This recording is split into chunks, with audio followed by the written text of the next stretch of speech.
Welcome to the Beyond the Mat podcast, an in-depth talk show discussing exclusively WWE topics.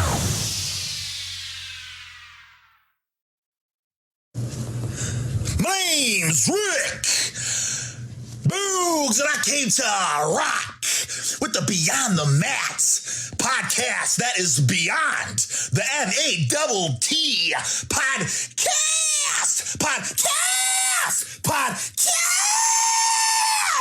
Ah!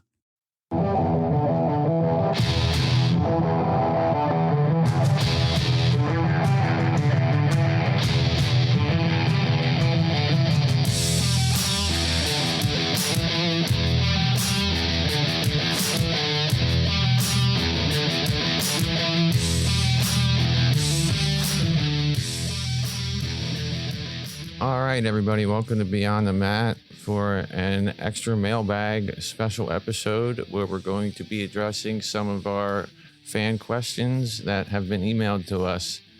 A lot has been going on this week with WWE, in and outside of the ring, backstage, out of the arena, apparently.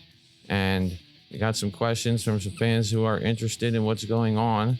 So we're going to get into that and give us our opinion and our takes on whatever it is that you guys are asking. So I got my buddy Chris with me today. How are you doing, Chris? Talking. I'm doing good. How about yourself? It is the certified one-of-a-kind Dr. BGB back at it again with Matt. How about yourself? How you doing? I'm hanging in there, man. Long day at work, but got to get back to the podcast to serve the listeners here. We got a couple questions that we want to answer to give the fans some insight and our opinions on them. I'm not a genius and don't know everything. Don't claim to either, but definitely going to do my best to try to provide at least some insight on what we're looking at. What do you think about the questions as a whole that we got this week and everything that's going on with WWE? I think we got some interesting questions, a lot of very good topics regarding the whole incident with Sasha Banks, Naomi, and then some other questions in there that I'm actually really excited to answer, like what's going to go on with John Cena and Brock Lesnar this summer. So between them, I'm pretty excited to go ahead and get started and answer these. But as a whole of WWE this week so far, I think Monday Night Raw, it was decent, you know. Ups and downs of it. The steel cage match as the opener, I enjoyed it, but I didn't really like the finish just because the fact that I feel like, you know, Omos could have easily have gotten out of the cage before Lashley got up and it was kind of a no-sell. But besides that, I enjoyed the show as a whole. Yeah, I agree with you. It was kind of Omos standing there and MVP standing there and everybody standing there waiting for Bobby to get up and get out. But it is what it is, I guess. Yeah, it was just one of them things that, like, did it make him look dumb or did it make him look strong? Who knows? It was just kind of one of them things that it's a WWE move and I take it and then we'll move on to the next week and see where it goes from there. Yeah, I do like the dichotomy that's happening with MVP really laying into Omos, how he's made him so much better. And, you know, Omos doesn't want to hear how somebody else is making him better. He didn't want to hear it from AJ Styles, and we saw where that went. And I wonder if we're going to see something similar with MVP. But, you know, we're getting a little bit further down the road than the questions were being asked. We should probably get into that first, especially since, you know, you mentioned Sasha Banks happening, and that's what two of our questions are about. So let's start right there with Kyle from Baltimore. He's a big Sasha Banks fan. He calls a lot about Sasha Banks, gets on other podcasts about Sasha Banks. He really likes Sasha Banks. A lot of people really like Sasha Banks. I like Sasha Banks. His question is, what do you make of this Sasha Banks situation? I think it was a mistake to ever have her in this tag team. Why do you think they put her in the tag team to begin with? And why do you think she walked out? What do you make of it? What do you think led to it?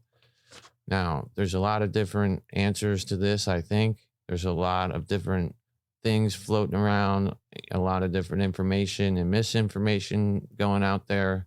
So it depends on really who you are and what your values are as to how you're going to answer this question or how you feel about it. But I'll say this before you answer and before I answer.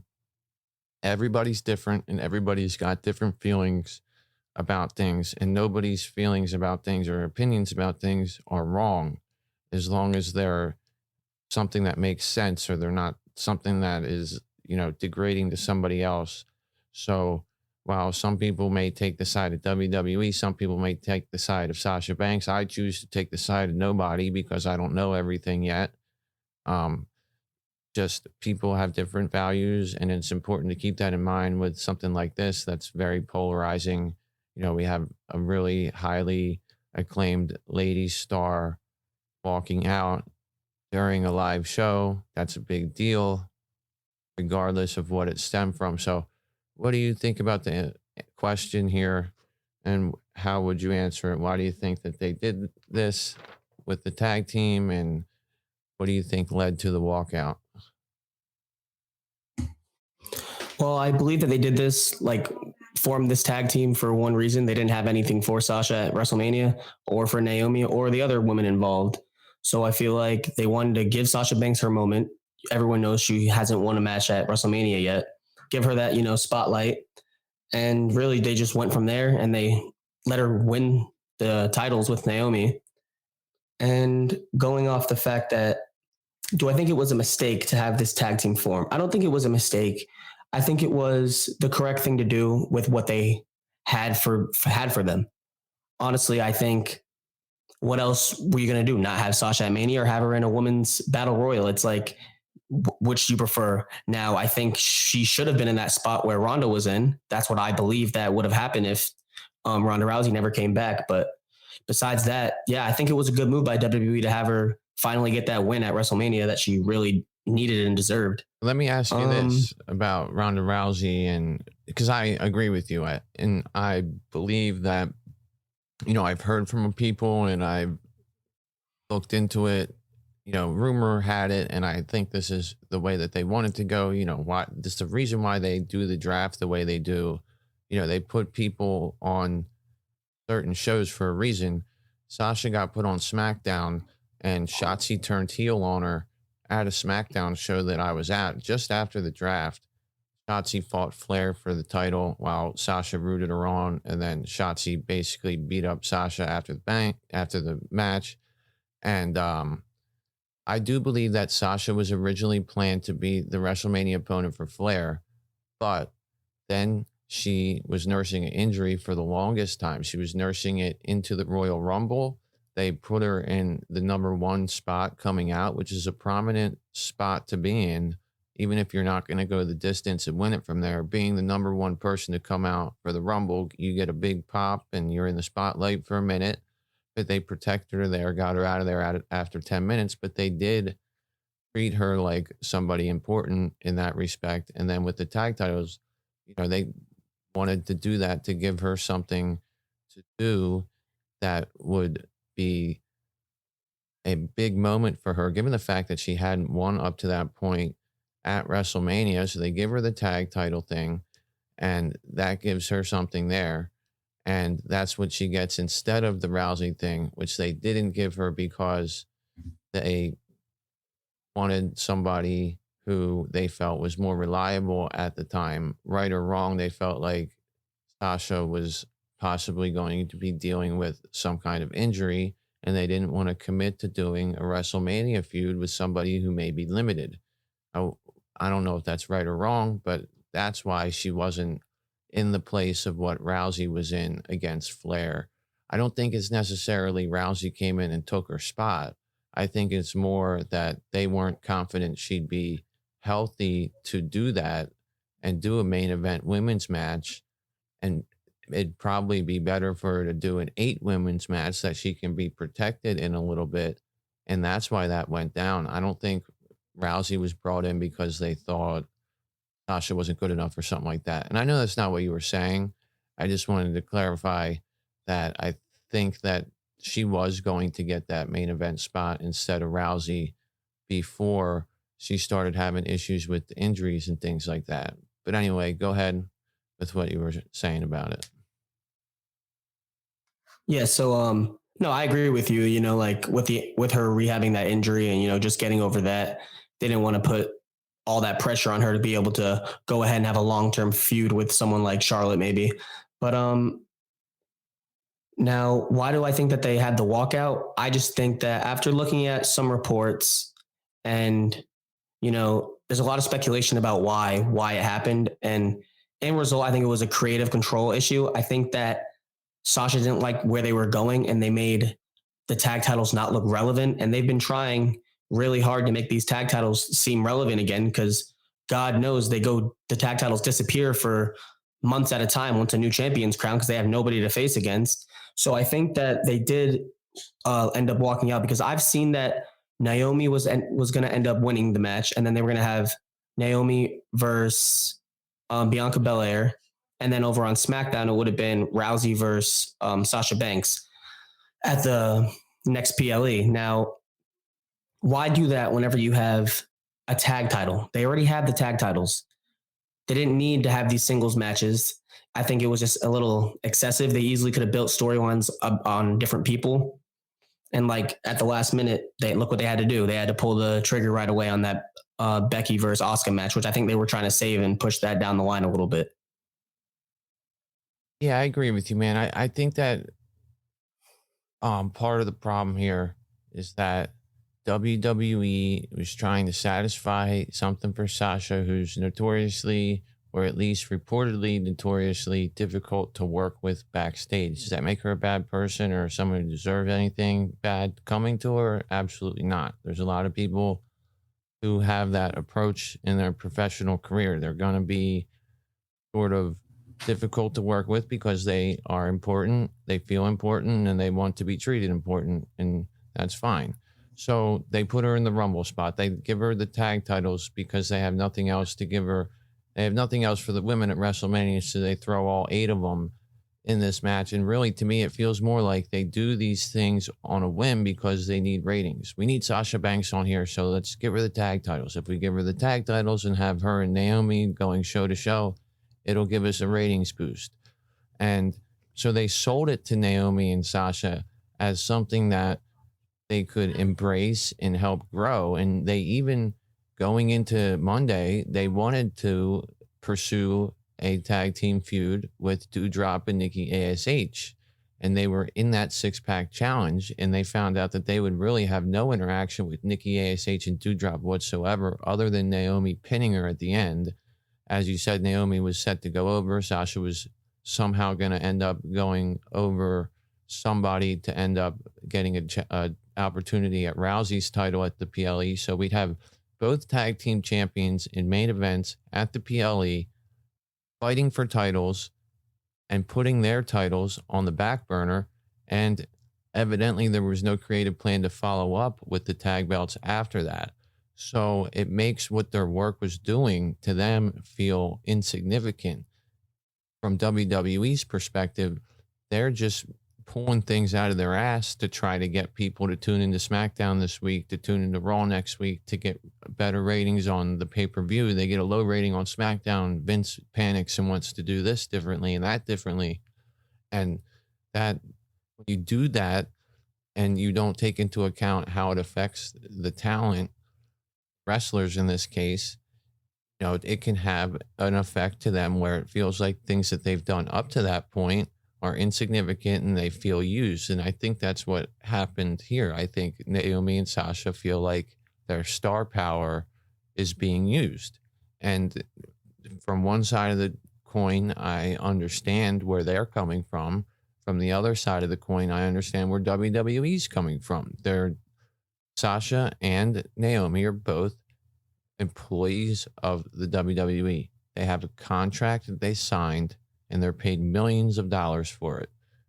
A lot of us in America are not paid millions of dollars to do what they do. And so everything's relative. We can all say that, well, if I had a job and I was being treated like crap and all this stuff, and the only thing I could do was walk out to make a statement, I'd do it. Well, that's well and good and fine and dandy, but did that job pay you $5 million a year? And did you have a contract that said you have to do this, this, and this? I think it's a totally different situation. I get the comparison, and things like that. But I think that it's hard to, as a common, 95% of Americans, for us to relate exactly to whatever Sasha and Naomi are feeling in this situation, because they're way higher up than this. Now, another thing that I would use as an analogy for this is, I like music. I have a band. I really like the Dave Matthews Band. It's my favorite band. There's other bands I like too, but I'm the kind of person who hangs on to one or two things and just go with it rather than getting into all different kinds of bands, because then I'd have to go to all different kinds of concerts because I like live music and I can only handle going to a certain amount. So Dave Matthews Band, I like a lot. They're a live presentation band. They're not a band that enjoys or wants anything to do with making music in a studio. Anything they've made in a studio in the past 15 years, they will admit is not what they're all about. It's not stuff that they want to play for their hardcore fans. It's not stuff they enjoy playing at concerts, but it's what they have to do because they have a contract with a record company and they need to write the album, produce the album, and promote the album on their tour. When they play the songs, they sound worse than they do when they play their original music written by the original three members of there was original five members, but original three founding members who wrote the music that they came out with in the 90s. They sound better playing those songs than the new songs because they're not really their style. However, they still do it because it's part of their contract, it's part of their obligation. And they're performers and they're making millions of dollars and they're doing it. So I can see from both sides of the coin here where you have upset employees that feel like there's no other recourse here other than walking out or other than just saying, fuck you or whatever to WWE or Vince McMahon. I'm not going to do that. But then on the other end of it, they are under contract. They read their contract before they signed it. They know that they have to do things sometimes they don't want to do. And if they have issues with creative, that doesn't necessarily entitle them to walk out on things and be supported for it. And that being said, even backstage, their coworkers, most of the coworkers, even though they all are going to support Naomi and Sasha in whatever decision they make, they've almost all been consistent in saying that it wasn't right to walk out during a show while it's happening. It puts everybody in the business in a bad position. And, people want to say, well, she's standing up for everybody else who's been screwed with their creative. But is she? Because if she's standing up for people, but then these same people are saying that what she did was wrong, then we're supporting Sasha and alienating everybody who said that it was wrong, who's in the same locker room. So I say all that to say we haven't been told enough about what's going on to determine whether it was right or wrong, or who's in the right or who's in the wrong. I think WWE making a statement and burying Sasha and Naomi and two unnamed superstars, it was bad. That was bad of them to handle that way. On the flip side of it, it wasn't right for Sasha to handle it the way that she did and just walk out. That's what I think about it.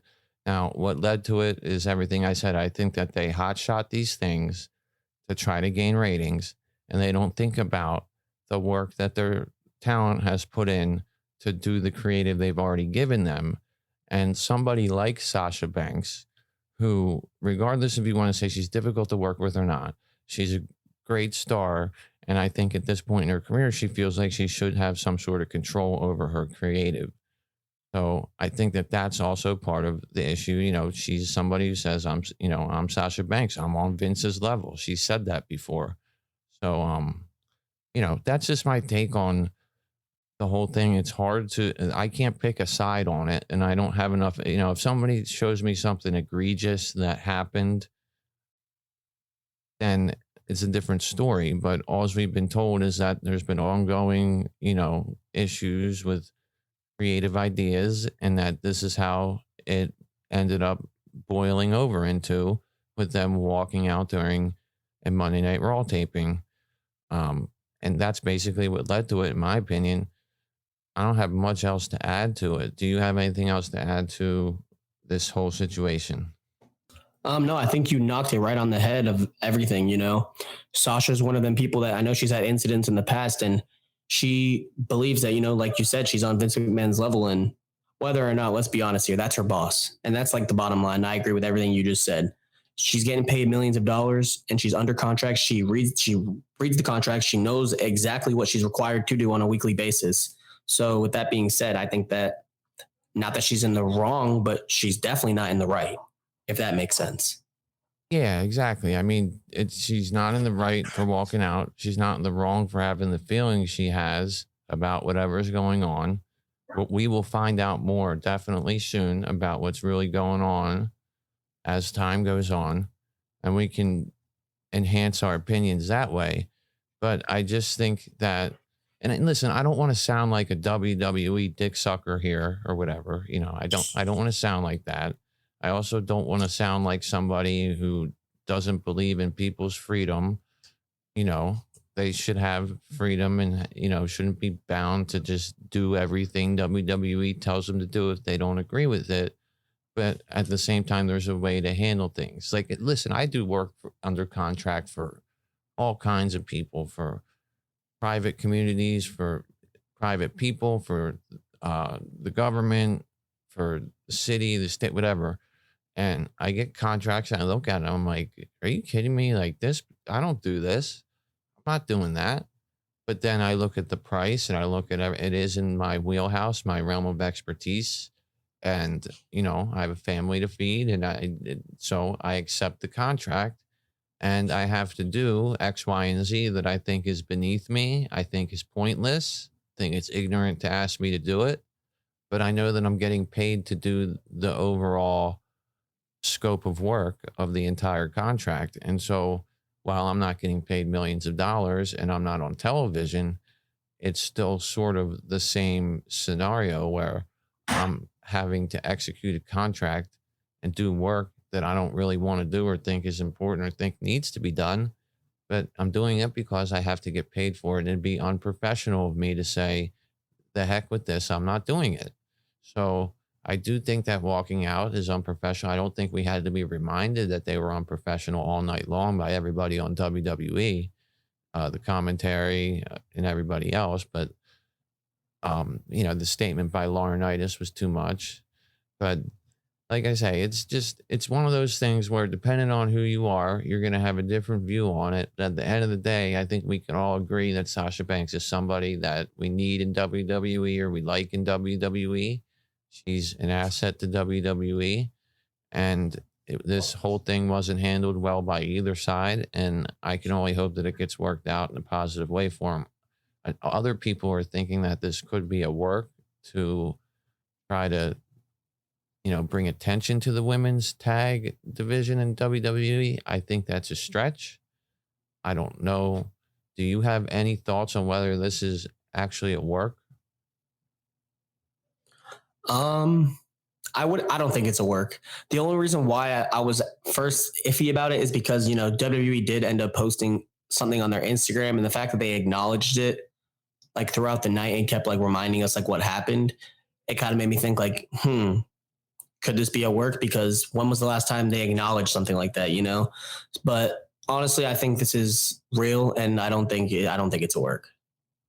Yeah, I agree. I think if it was a work, they wouldn't have acknowledged it, and they wouldn't have acknowledged it to the extent at which they did. They wouldn't have thrown people under the bus in the process of acknowledging it. They made Naomi and Sasha sound bad there, and they made two unnamed people sound bad. I'm assuming that they're talking about ASH and Doudrop when they said that Sasha and Naomi were uncomfortable working with two people who they worked with before or whatever.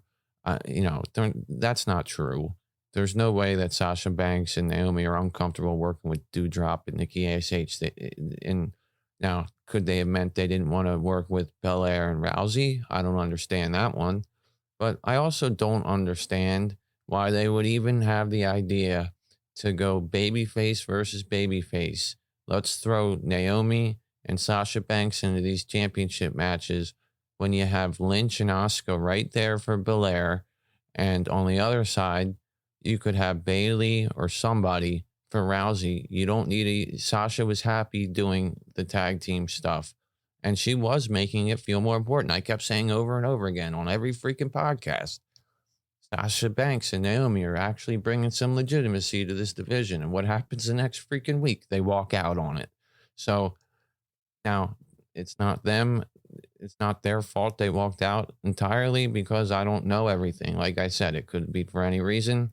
We're going to move on from this in a second to get to another aspect of Sasha Banks from a different angle that somebody asked us. But I don't think it's a work. I don't think that they would go to these lengths to do anything. But then again, it's WWE. You never know what they're going to do.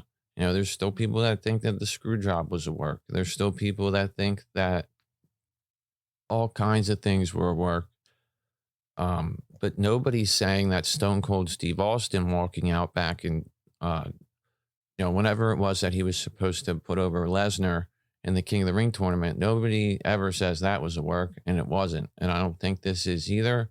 But I can tell you this, Stone Cold Steve Austin will tell you that that was the biggest mistake he ever made in his wrestling career. So while we're all saying good for Sasha for standing up, at the end of the day, this could be a big mistake for her. Of course, she'd be picked up if she wants to wrestle anywhere. Of course, Naomi would be picked up to wrestle anywhere if they left. Of course, they'd have to wait out their non-compete. And Sasha Banks herself has a future in all sorts of different areas of entertainment. Not as much as Naomi does, but they have futures outside of WWE if they want them. I can only hope that they stay and that this gets worked out. But let's get to our second question real quick here. Got somebody that didn't want to give us his real name, but he called himself the OG Sim from Boise, Idaho. And he asked, where do you rank Sasha amongst the four horsewomen? He says, I honestly think she's the least talented of all four and may not even be a top four talent on the ladies roster. What do you think about that? That's a bold statement. What do you think about that? I think she's for sure in the top four on the roster. And to say that, it's kind of like one of them things that, do you watch? Her matches are really good. Yeah. I think she's really good in the ring, and she's good at storytelling. And like, yeah, people may not like her, with her like the lap that she does and stuff like that, like from that aspect. But it's like, if you're going based off of in-ring work, she's really good. And like the character she portrays is really good, in my opinion. I think she's better as a heel than she is as a face, but she can do both really good. Now, where do I rank her amongst the four? She could be number four amongst the four. And that's like one of the things that's like, think about who you have above her though. Number one is it's a toss up with Charlotte and Becky Lynch. And it can go either way. Some people will argue Becky, some people will argue Charlotte. Now, personally, I think just because of the fact that, look at her dad, I think Charlotte would be number one, Becky at number two, and then it could go back and forth with Bailey and Sasha. I feel like they both have, really good cases to why they could be 3 versus 4. And if I had to go personally, I'd put, just from my personal of who I enjoy watching more in the ring, I'd put Sasha at 3 and Bailey at 4, but that doesn't take any credibility away from Bailey because I really enjoy her work. And I think this heel character is the best work she's done in WWE. So that's just my opinion on that. And it's really just opinionated. It can go either way. Like I said, some people might have Bailey at number 1. Some people might have Sasha at number 1. Like Kyle from Baltimore, like before, he's a big Sasha Banks fan. He probably has her at number 1 on his list. But really, it differs on each person, and that's really what I believe. Yeah, I agree. It's now recency bias plays into it because it's hard to evaluate Bailey right now, even though it's not like it was that long ago, but she's been out a while. And so it's hard for me to even like think of Bailey as a horsewoman because I haven't seen her in 9 months. But at the same time, I think of the horsewomen, Becky's the best. I think that Charlotte Flair is the second. And I think that it's a tie between her and Banks as being the second, and they're second in different ways. Banks is really smooth in the ring. Her style really is, very cruiser style, a lot of double knees, double stomps, a lot of tornado type moves, tilt twirl moves, Hurricane Rana type stuff, like some Meteora, things like that. A lot of things that if I could compare it to a guy, her move set's very similar to like a Finn Balor move set. And that being said, that move style doesn't always translate well with other wrestlers who aren't able to take or sell that move style.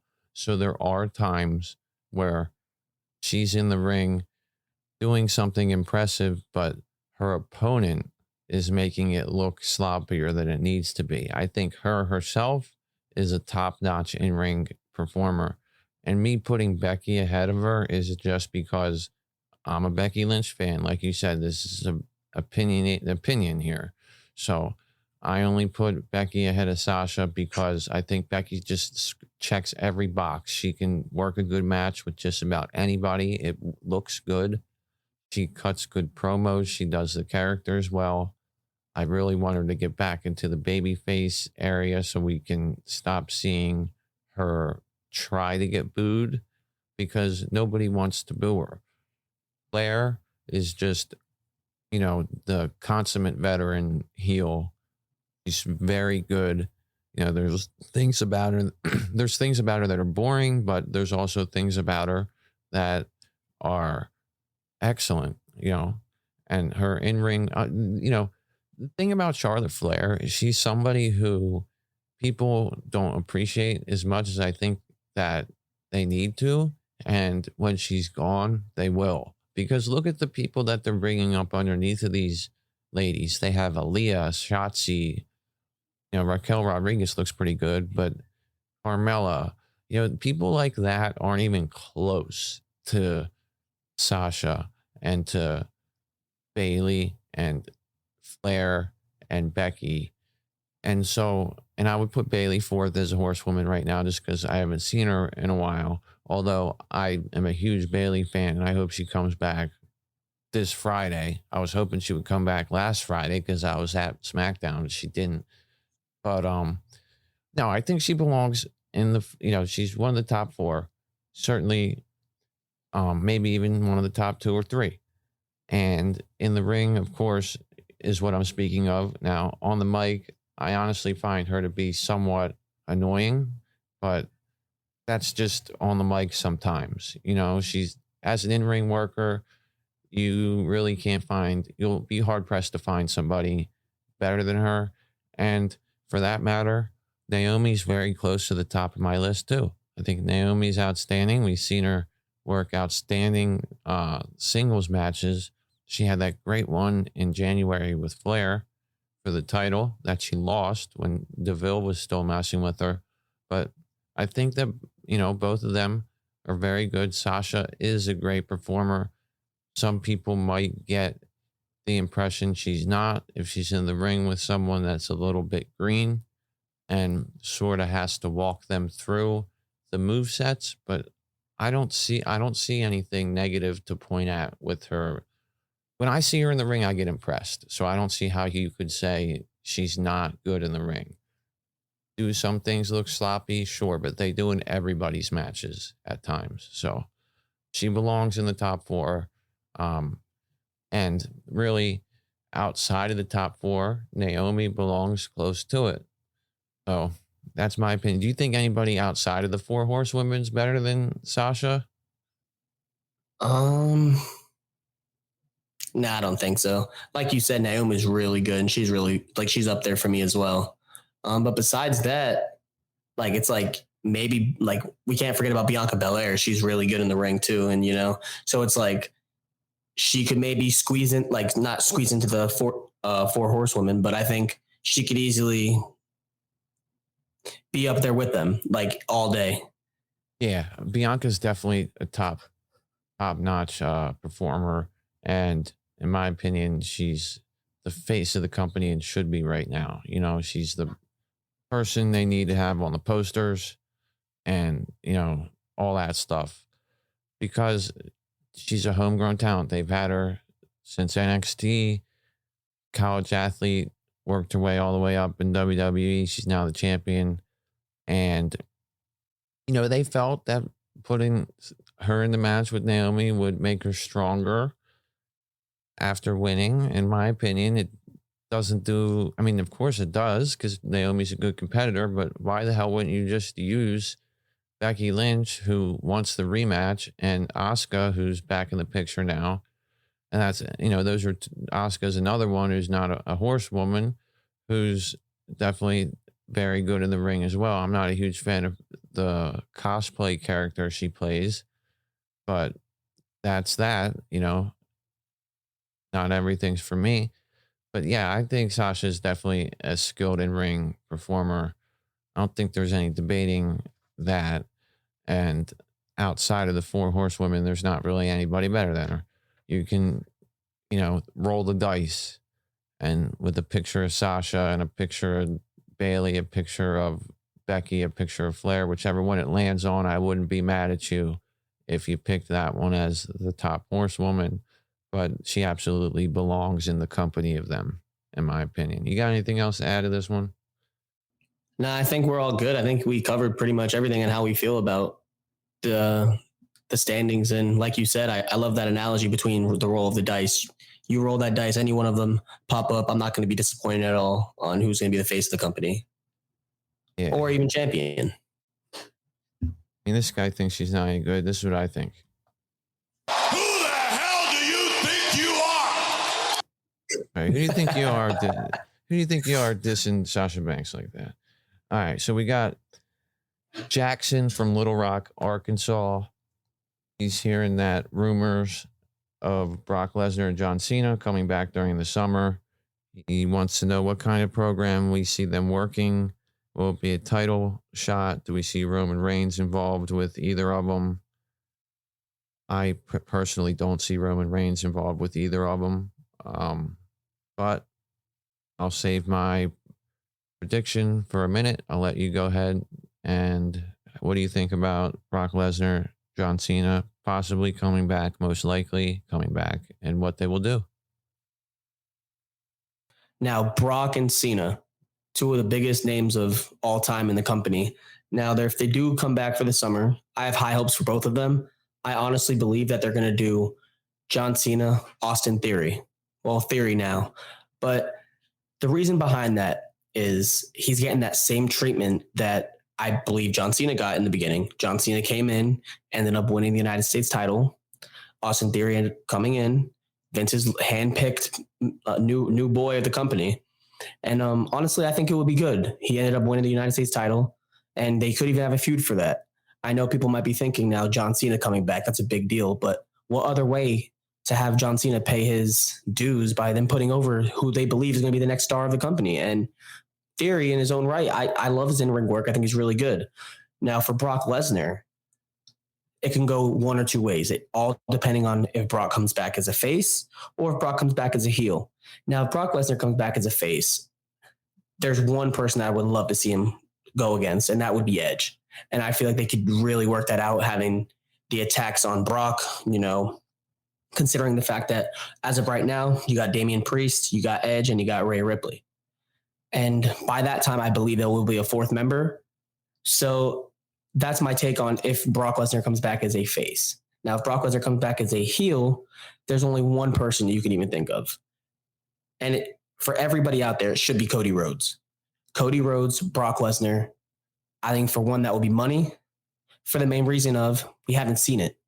We haven't seen this Cody Rhodes versus Brock Lesnar. And personally, I don't believe we've even seen Cody Rhodes versus Brock Lesnar, period. Now, the reason I say that is because we don't know what's going to go on yet. We don't know if he's coming back as a face or a heel. Cena, it's a little bit easier. He's always going to be the face, and he's always going to come back as a face. But now for Lesnar, he can go either way. And that's the one thing I like about Brock Lesnar is that his heel character is really good. But his face character, you know, at first I didn't really like it, but it ended up growing on me. And, you know, I appreciated the fact that he was going out of his comfort zone and he was trying, on the mic and learning different things and different techniques of how he can get over with the crowd. But at the end of the day, it's Brock Lesnar, and he's going to go over with the crowd regardless, heel, face, no matter what. And really, that's all I said. So Cena, Austin Theory, I think that's going to be a lock, maybe U.S. title match. And the new face of the company that they're going to build up versus the old face of the company. And for Lesnar, Lesnar comes back as a heel. We get him against Cody. Lesnar comes back as a face. We get him against Edge. And either way, I think either matchup they decide to go with, I think it's going to be great. What about you, Matt?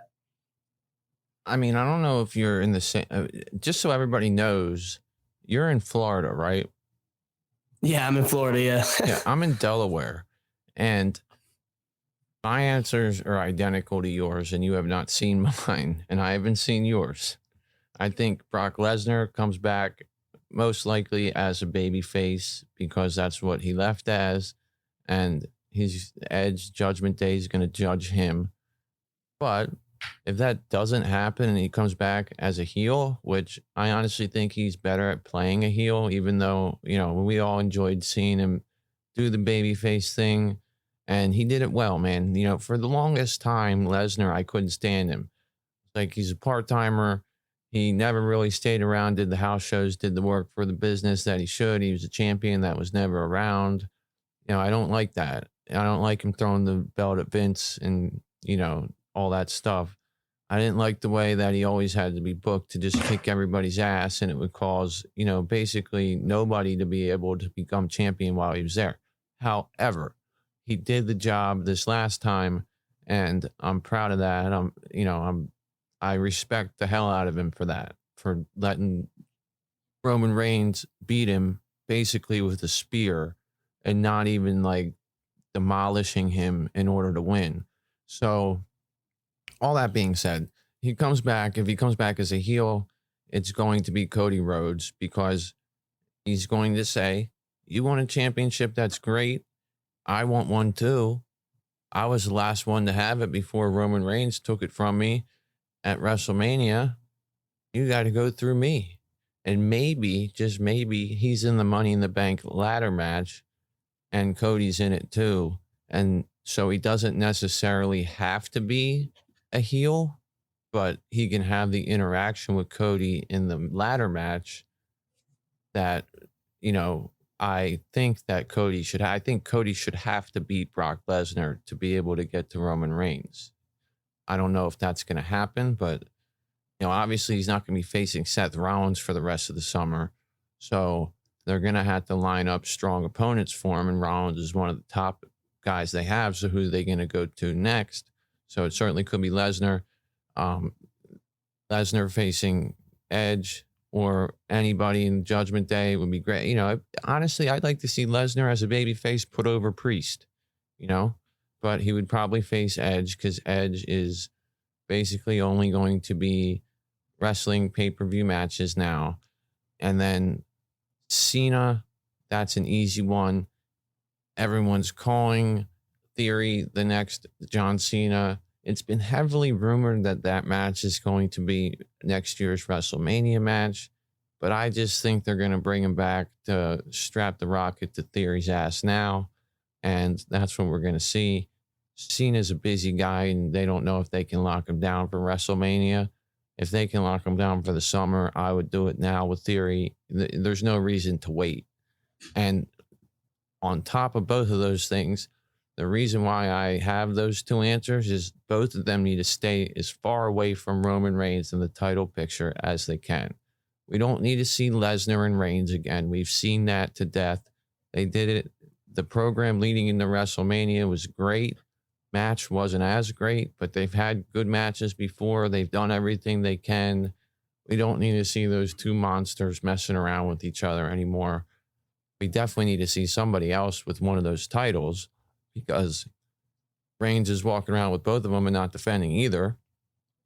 But at the same time, I don't want to see Cena against him. I don't want to see Lesnar against him. It's been done already. Do something new.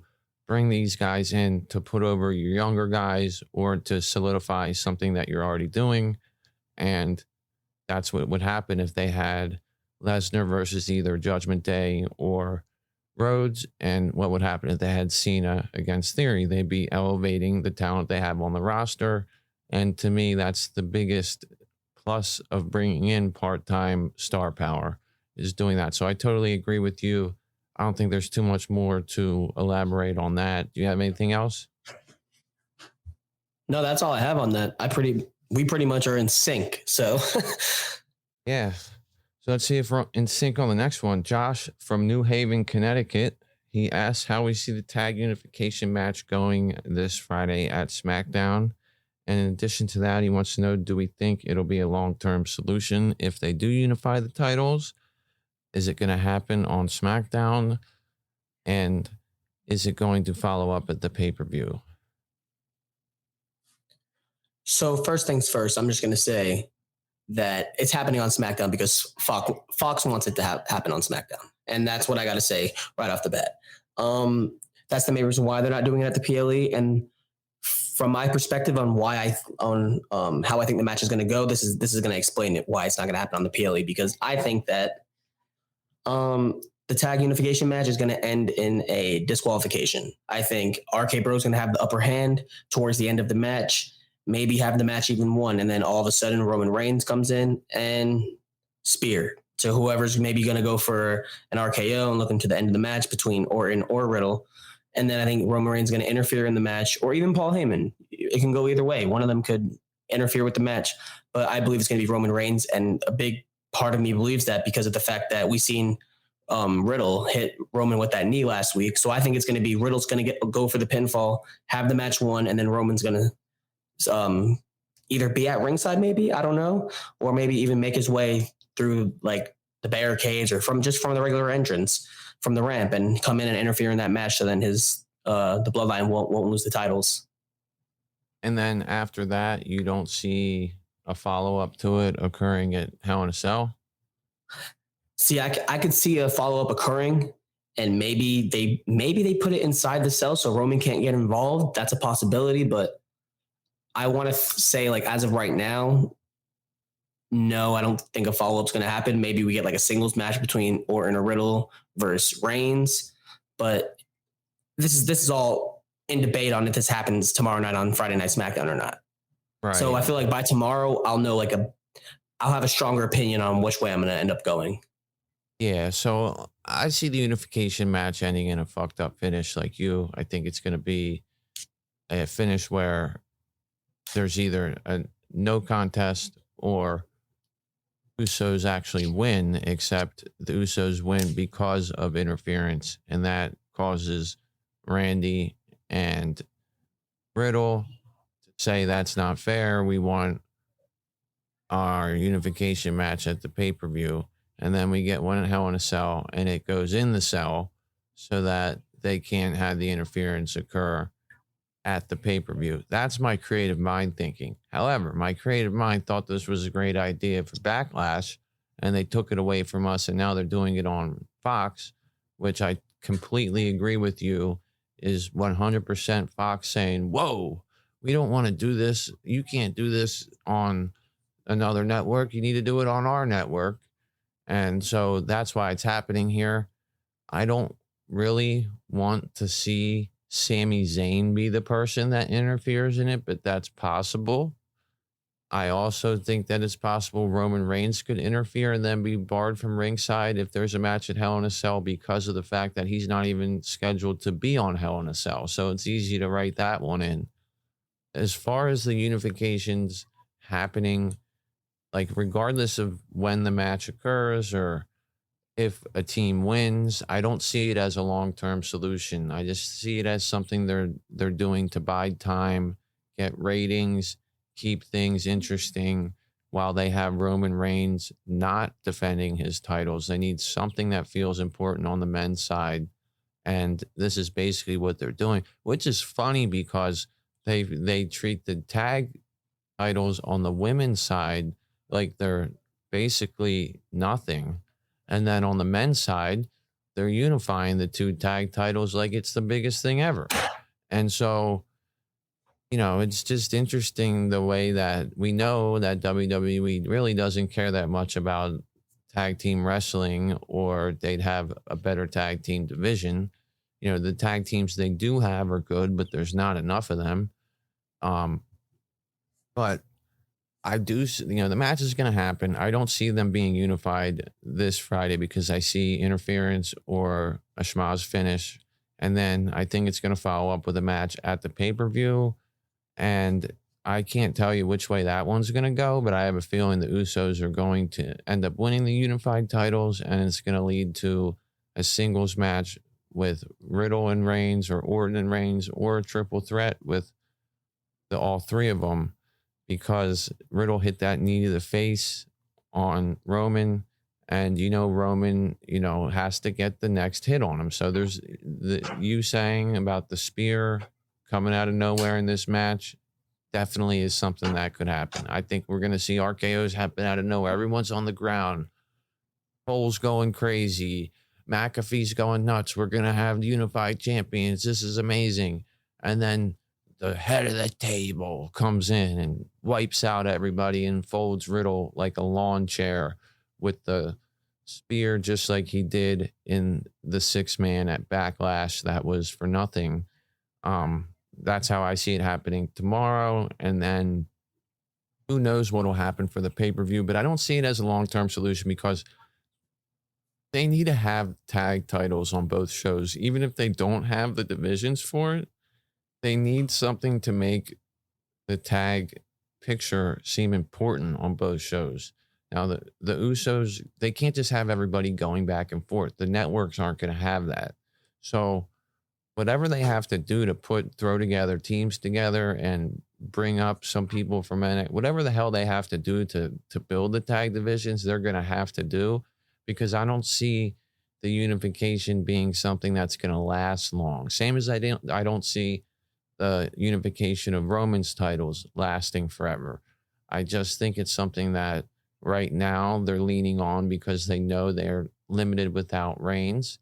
And so they're putting 4 of their top stars in there, being the Usos and RK Bro. And, that's what they're basically leaning on, and that's fine. But I don't think that the unification is going to be something that lasts, as I said, and I don't think it would be good if it did. Do you think it'd be good if it did? No, I don't think so. I think both shows need them tag titles. They need the separation between the two brands in a brand split that seems dead, but at the same time, I don't want it to be. So it's like for me, it's like I think both shows deserve their own titles, and I'm pretty sure Fox and USA both want separate titles as well. So yeah, me too. So we can move on to the next one, but before we do, Brock Lesnar had something to say about us being on the same page. Kudos to you. Kudos. Thank you for the kudos, Brock. Thank you. So this guy, he calls himself the Table from Tampa, Florida. Calls himself the Table. What is that? Is that Roman? I guess maybe he's the table that Roman's the head of. I don't know. But so this guy says Roman is holding 2 titles, and his career is seemingly winding down. Who do you see as the next champions after Roman, or who do you see taking at least one of the titles from him? But in the future, who do you see that is on the mid card or rising as a star now that could be the next top guy or guys? All right, so that's a really good question, actually. Shout out the Table. But thanks, Table. Now, yeah, really, that was a good one. Now, who do I think could be the next champions? I think I have to lead heavily towards 1, Seth Rollins, 2, Cody Rhodes. And that's the 2 options that I think that are safe for them to go with. Third option very well could be Drew McIntyre. I think a lot of people are expecting that to happen as well. But but between those 3, I think they have a really good stepping stone on who they can trust the company with those titles, or with one of each. Who knows? One could have one title, one could have the other, and I'd be fine with that. I think the split should happen sooner than later so that each show can have a title. And then we could have, maybe Cody as champ on Raw, Drew as champ on SmackDown, but I think that's not going to happen for a little while with the Universal title. I think the WWE title is going to come off first. But now who do I think is going to be the future? I think we have to go with Theory. Look how hard he's getting pushed already. And Vince McMahon obviously really takes an interest to this guy. And when he seemingly takes an interest to someone, he's going to push them to the moon. And I think right now he's getting the John Cena push. I think, him winning the U.S. title, starting young off in his career, Cena did the same thing. And I think there's only one way this guy can go, and I think it's up. I think he's going to, before 2024, I feel like he's going to be towards that top of the card guy. And I have no problem with that. I think he does good heel work. I think, he's a reliable guy in the ring. I feel like he's very well-rounded. I can use that word. There's improvements he needs to make, but he's just well-rounded. That's the one word I want to just use for him. And now if you're going to say another guy, maybe come up from NXT, maybe like a Braun Breaker. I know that they're really high on him, so they could end up pulling the trigger on him as well and end up having him come in and be a top guy within the next year or two. What about you? Well, I mean, obviously Theory's somebody who's, Vince even said future Universal Champion. So he's obviously somebody they want to push, and he's got all of what, he's basically looks like John Cena 2.0 out there, but just not as big, just not as developed, but he's definitely the man in the future. I also think that I'm trying to go with people on the current roster here that you might not expect. I think somebody like Riddle is going to be a top star. Obviously, Austin Theory, as you said, and I agree. And I definitely think Chad Gable actually is going to be somebody who's going to rise up. Now, he's short, but I think that he is absolutely a technician in the ring. Very smooth in there. He just glides through the air on his moonsaults. He's really good at his joint manipulation work. Funny as hell. They need to keep him with KO as much as he can so he can learn all that humor that KO has been putting out there. And other than that, other than people from NXT, that, the three guys on the roster right now I see making a huge leap over the next couple of years are Theory, Riddle, and Gable. Those are my three on the roster that I really want to see grow. Now, I'll also say on the ladies' end of it, Raquel is somebody I can see being a big star. I can see Doudrop being a big star as well. And Rhea Ripley, even though she's already been a champion before, I think right now is in a reformation stage with Judgment Day. And she's going to come out of that a lot stronger and hopefully challenge Bianca and maybe even beat her at some point, SummerSlam, after Bianca gets a nice title run that she deserves. But yeah, I think as far as main roster goes in the future of the company, you got Theory, you got Riddle, and you got Chad Gable. In my opinion, obviously there's all kinds of NIL talent they have lined up. They got Gable Stevenson lined up. So it really could be any kind of guys. People taking the title off immediately. I think Drew McIntyre is going to be the first one to do that. I think he will win the WWE title off of Roman Reigns, probably after, maybe at the UK pay-per-view. Not sure. But then that's a long time for Roman to be holding both of those title belts. He better be defending them. In the meantime, Shinsuke Nakamura has been a rumored opponent for him for Money in the Bank. So if we can get through that, and then whoever he faces at SummerSlam, then we get McIntyre at the UK pay-per-view, and I'd be fine with McIntyre winning. I think McIntyre deserves it. He was the champion during the plague, and nobody got to see him be champion. He wants to be champion. He's a great in-ring performer. He's an outstanding specimen. It's impressive the way he just throws Roman across the ring the way he does. So I think Drew McIntyre is a guy. I think Cody Rhodes, absolutely, that's where they're going with it. He's going to be a champion, whether everybody likes it. I know people that don't like Cody Rhodes. People do like Cody Rhodes. There's some people I know that hate him for whatever reason. I don't have any problem with him. I'm judging him solely off of WrestleMania to now. And he is very, very good at everything he does. He's outstanding at his promos. He's outstanding in the ring. Obviously, to just go in there and have a match with Seth like that at WrestleMania when they really didn't work on it.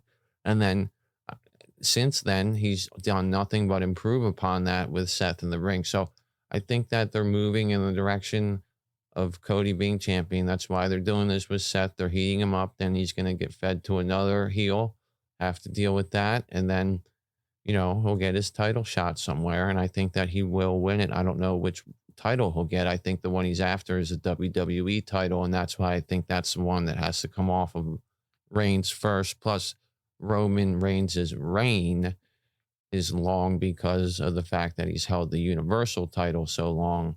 So that's the one I think that'll stay on him longer. But I do think that McIntyre, Rhodes, and maybe even somebody like Orton or Rollins will get a title off of Roman Reigns before anyone else. And then really, who knows what will happen. Nakamura is going to get the shot, but he's not going to win it.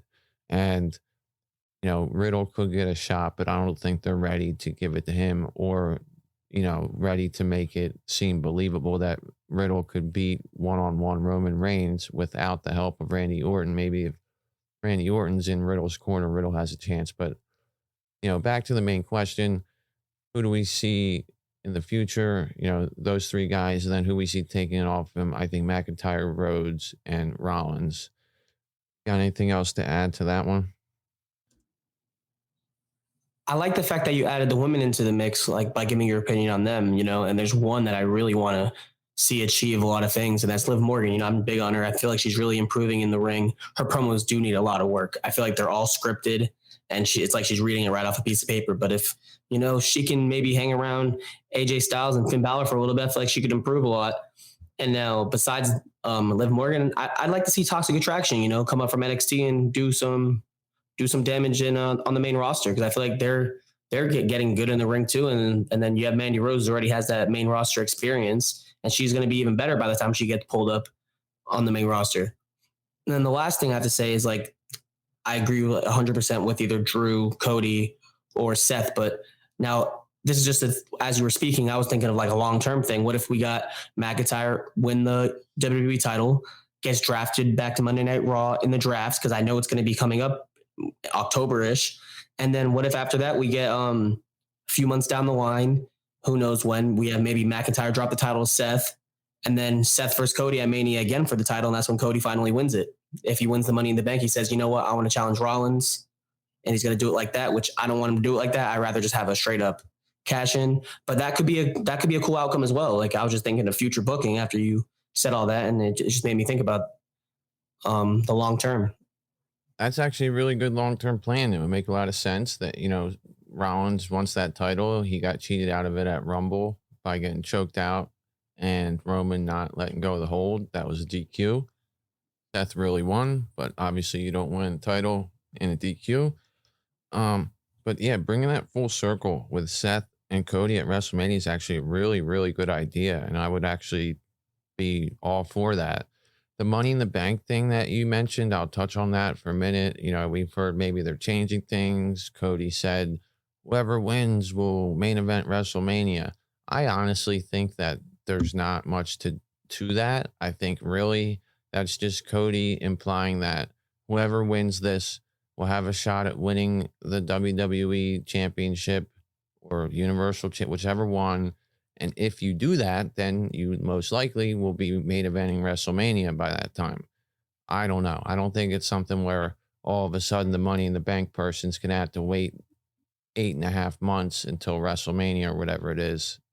But I also think by the same token, if they do some changes with the Money in the Bank and they make it something that guys have to defend and fight for after they earn it, then that's another way to sort of combat the fact that you have two titles on a guy who's not defending them and who is now part-time after you've given them both titles.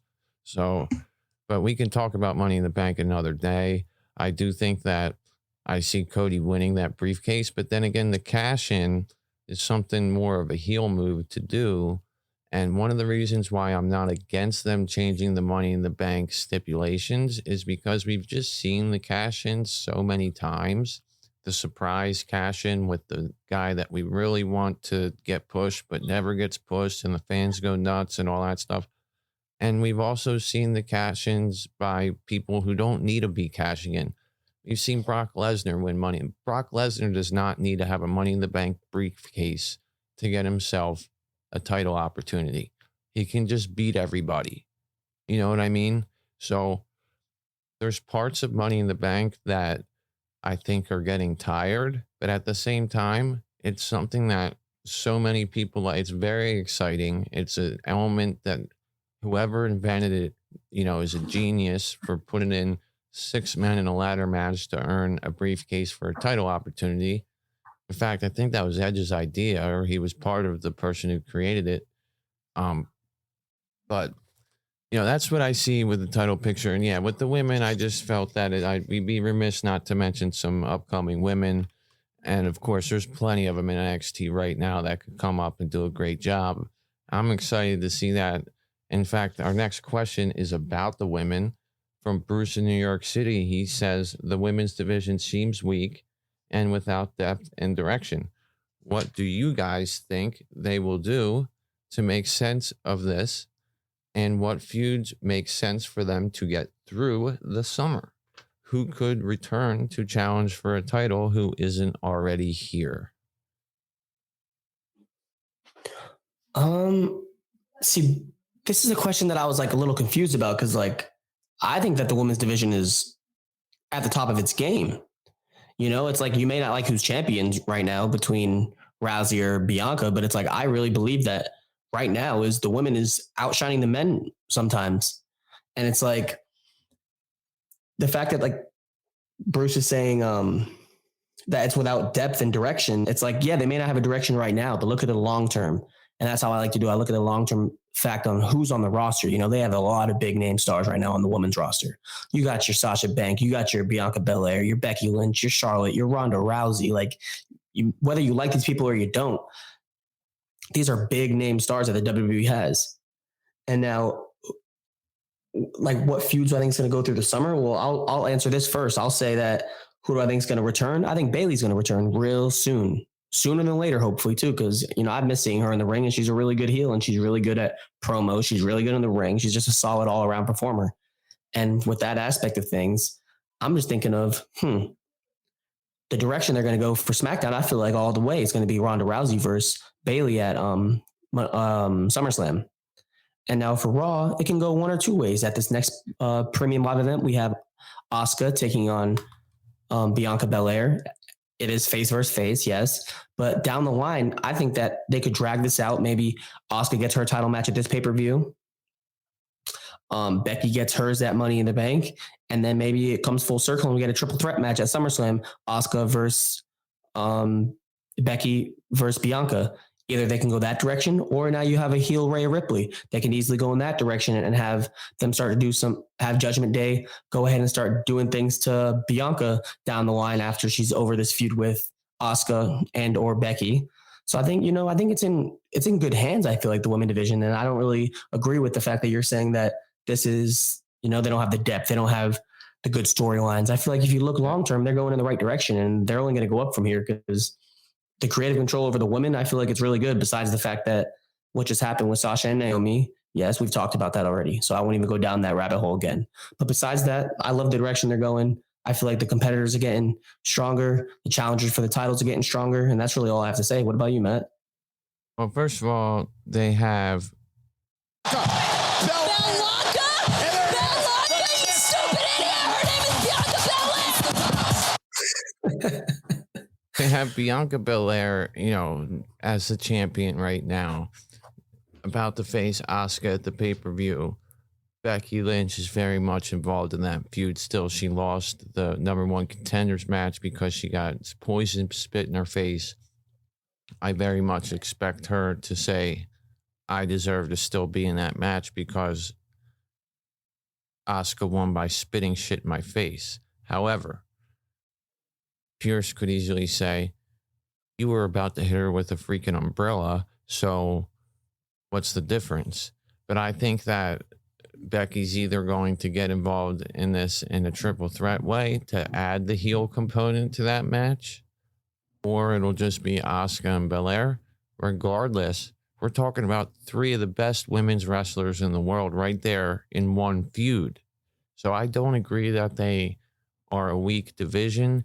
You could say something about the booking and stuff like that, or the depth, but then again, we just talked about four horsewomen. We talked about Naomi. Somebody who doesn't get enough appreciation is Zelina Vega. She's a very good in-ring performer, and she is absolutely outstanding on the microphone. She needs to be somebody's manager cutting promos, or just out there performing and cutting promos on somebody, because she's good looking and she's really good at what she does. I think she's one of the best female promo givers there is. Liv Morgan, you mentioned her earlier. She's very good. She's up and coming. She's very young. Are her promos the best? No, but she's working with AJ and Finn Balor now, which I think is a great thing for her to be surrounded by those two men. And, she's going to develop more through that. We saw her develop when she worked with Becky. I think that long term, the women's division's in good hands. You can say what you want about the women's tag division, but we haven't even mentioned people like Shayna Baszler or a gatekeeper like Natalya or Raquel Rodriguez, all the people in NXT that they have that are coming up, all the people that, don't get much screen time. Bayley has not returned yet. Lacey Evans is about to return. Say what you want about her. She is pretty good in the ring.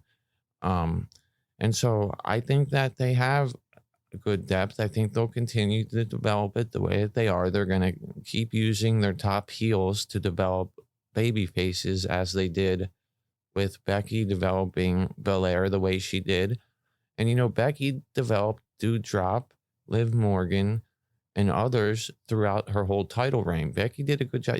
People that tell me that Becky didn't elevate anybody, I don't agree with that. I think that all the matches she had were good. The one at the Rumble with Doudrop was a good match. People didn't really pay attention because there was a fire in the building, but they did a great job. And Doudrop's a good worker. Doudrop's another one who's a really good worker. Nikki ASH is actually a very good worker. She's just had a stupid gimmick for a while. Now, somebody like Carmella really isn't that great in the ring, but they're not asking her to do that. So overall, the women's division is actually pretty strong. They have definitely the strongest women's division in the world. And they do present them pretty well. They have them main eventing a lot of different shows. I honestly wouldn't mind seeing an all-women's pay-per-view. I think you could find 6 women's matches, put them on a pay-per-view, and not one of them be worse than Corbin and Moss or Omos and Lashley. Not that either of those matches were bad, but they certainly weren't 5-star classics. I think that everybody in the women's roster, if you found 12 women and made 6 singles matches, you could make 6 outstanding singles matches that carried a whole pay-per-view and felt like a big deal. And so that speaks to the quality of performers they have on the women's side. So it may not be for everybody the storylines they do, and it may not seem like it has direction sometimes when we just have Rousey making open challenges and then of babyface Raquel coming out and manhandling Rousey almost the entire time, and then Rousey winning with the Hurricane Rana roll-up. And then we see Shotzi and Aaliyah backstage. Shotzi and Aaliyah, again, 2 people very young. You can say what you want about Aaliyah. She hasn't been that great since she debuted, but she's got so much time to grow. And just look at the women now compared to 20 years ago. I mean, 20 years ago, we'd be lucky if we saw women wrestle a freaking bra and panties match. And we'd be lucky if they gave that more than 2 minutes. And now they're getting about half the show. So I do think that they have a good women's division, and it's working good long term. With Rousey, they're having her do the open challenge thing, which I think is great for her to get over as a face, because she doesn't cut great promos. I was in the building last week, you couldn't hear a damn word she said, but everybody was very excited to see her defend that title. And if she does that again this week and defends it against Shotzi and Aaliyah, which is what it looked like after the backstage segment, then you have her defending against two more people and elevating them. And I definitely think that when you have a champion beat somebody else, if that person does well against the champion, that elevates them. That does not bury them. Anybody that thinks that Raquel got buried by Rousey last week, that's just a total misconception of what's going on. Raquel got a major boost by Rousey selling her moveset the whole time. And I think doing things like that is how WWE builds up the undercard women. And I think it's working out. There's a lot of people at the top of the card. There's almost in my opinion, there's almost too many good women on the shows, because how many times do we hear somebody say, well, how come Shayna Baszler doesn't get a shot? How come this person doesn't get a shot at the day? Because there's so many different people that could get it. Now, when you throw a star from outside like Rousey in there, it does muddy the waters. But again, right now, she's a WWE wrestler, and she's very good. She's one of the best in the world at whatever it is that she does. So I don't see a problem with the women's division. You have Lynch and Flair. They're like the best at everything. You got Bayley. She's like the best at everything. You have Sasha Banks, one of the best at everything again. So the top of it's good. The middle of it is pretty good. The bottom maybe needs some work, but that's why they are continuing to have these matches between everybody and elevate people. So I don't have a problem with the ladies roster, and I'm actually excited about it. It's one of the things that I like about WWE is that sometimes these ladies outperform the men. Just look at WrestleMania. You had Lynch and Belair wrestled probably the best match of the weekend. If it wasn't Cody and Seth, it had to be that match. So, at least in my opinion. So I don't see the gripe with the women's division there. I do respect Bruce's opinion, but if his question is what are they going to do to elevate, they're going to continue doing what they are doing and putting their top people with mid-carders and undercarders and try to elevate them that way. They really don't bury their women that much. People said like the beat the clock challenge is stupid because Aaliyah and Shotzi had to lose in 4 minutes and minute and 41 seconds, and then it makes them look stupid and whatever. Well, they were collateral damage in a feud. And honestly, if you're putting over two people about to go into an I Quit match and tear each other apart, then they probably should beat an undercard wrestler in a minute or two. So I don't think they got buried in that situation either, especially since they're trying to insert them right back into the open challenge thing. And they'll probably have a good showing in those matches because I think Ronda has no problem putting over other people during matches, especially since Ronda's not that well seasoned as an in-ring performer. She's more of a brawler and a weapons user and an MMA fighter. She really only was a professional wrestler for 1 year the first time around, and she's only been back for a few months.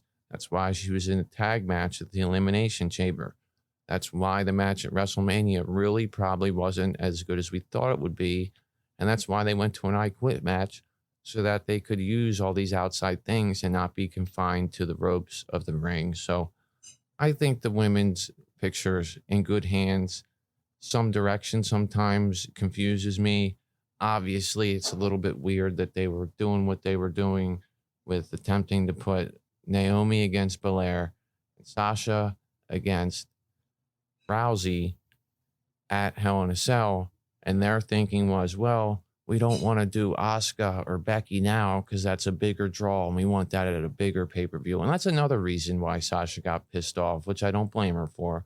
But at the end of the day, the women's division's good. It's in good hands. A lot of people I like in there. And, I don't have much else to say about that. You have anything to add about the ladies? No, I literally, I agree with you. Like you said, these women are the best of the best. That's why they're in WWE to begin with. And that's just plain simple of how I feel. They have the best women's division in the entire world. And I agree with you.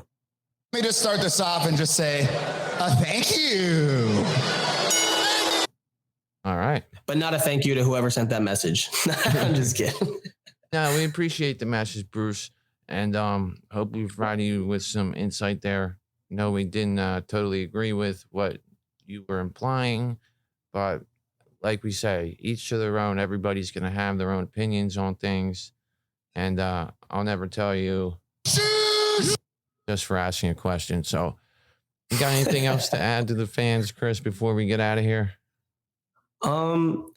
Yeah, actually, I went ahead and looked into what you were saying earlier on who created the Money in the Bank. Now I want to ask the fans, write in over the weekend, this week, and by the next time we do this video, whoever gets it right, whoever responds first to you, Matt, gets it right.